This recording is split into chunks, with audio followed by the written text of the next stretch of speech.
Alright, I just wanted to put this thought into video, into words. Um, what if the book of creation is about each day being one element of creation that the world has known? Not taking away from God that science is right about everything, but to say that first came, whatever came first, and I mean, when you look at the plants and the animals, you can kind of tell that plants came first because they don't do anything. They just kind of sit there. But it's life.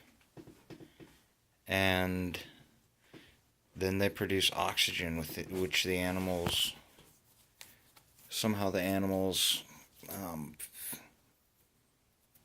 you know, use the oxygen.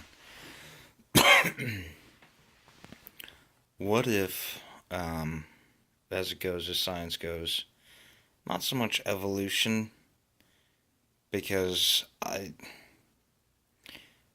theory of evolution, that everything evolved.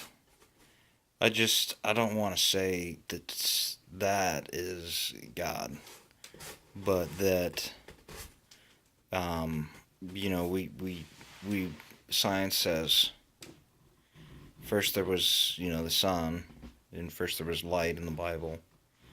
And then science says eventually the plants came along, and the Bible says plants came along after light. And the Bible says eventually animals came along, and our science says animals came after plants, and the Bible says animals came after plants. What if that is truly what the Bible means? Is that there were these phases of creation, and that the first phase was a day to God, and that everything that we know about life is from our creation. Is that beautiful, or is that just science? Because science doesn't calculate beauty. Um, and with God, there's a connection to all of it. Ultimately, we are human beings. We have dominion over the animals, which is true. We're a lot smarter than animals are. Um, I mean, that's pretty obvious. And if you read through Genesis, when does it have to go against science? Whereas, it's just our interpretation of the Bible.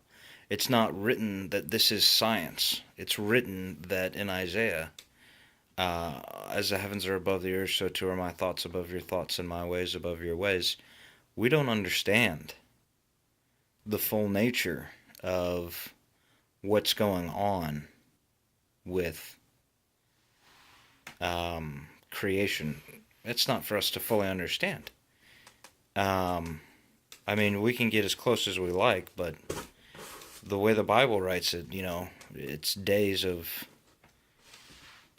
creation. It's not for us to be like, okay, aha, you know, um, this is the science of the Bible. Science is of a human nature, and the Bible is of a godly nature, and those are different things.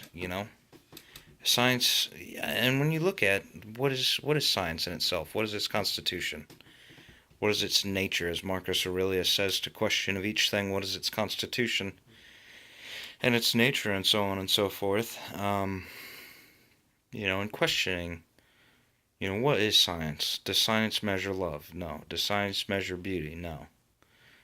Does science measure, you know, tangible things? Yes, it does. and it's not of the nature that God is of a nature, I believe, of an intangible thing. He's of an intangible nature. Not that you can't know God, but that he is not. As science deals with tangibility, might then God deal with intangibility? Were it to correspond, were it to, relate to, well, what is God's part? What is science's part? Science is from us. We use science as a method, and God is not. There's a thing in the Bible that speaks its own words, and there's a consistency there that's timeless, and you'd have to read the Bible um, to fully understand where I'm coming from when I share my opinion here. But that being said, um, just dealing with creation, what if that creation, a day for God, was the full element of time that it took to create plants, the full element of time it took to create animals? And then you look at us, we're above animals. We love each other. We don't just kill and not be killed, or kill or be killed, or that's not us, that's animals. We love. And that's where God says he is when he says God is love. And what part of that creation could have happened the way science describes it dictates that a day to God is not the element of time that science has described as it were to take for plants and animals to come into existence. And then you get people like Saint Augustine, Saint Aquinas. I'm Catholic, so I call them saints, but you've got this guy Augustine, you got this guy Aquinas, and they write these works. They write these pieces, and I think it's Aquinas writes a piece about, well, what is the nature of this consistency of life? Why is life consistent? Why doesn't it erode away like everything that we know to our creation? When we create, it erodes away. Um, and in the work, it's as to say, when God creates, it flourishes. What's the difference there? And how. My question is, how is it that the story of creation cannot coincide with what science has portrayed um, through its calculating as to the amount of time that these elements of existence were created? Why isn't it not? Why is it not the same? I don't understand why no one has ever taught that, okay, it took this long for plants, and then the plants quit growing. Plants became all that they would be. And then it took this long for animals, and then animals became all that they would become. They did not continue to grow or develop, as plants did not continue to grow or develop.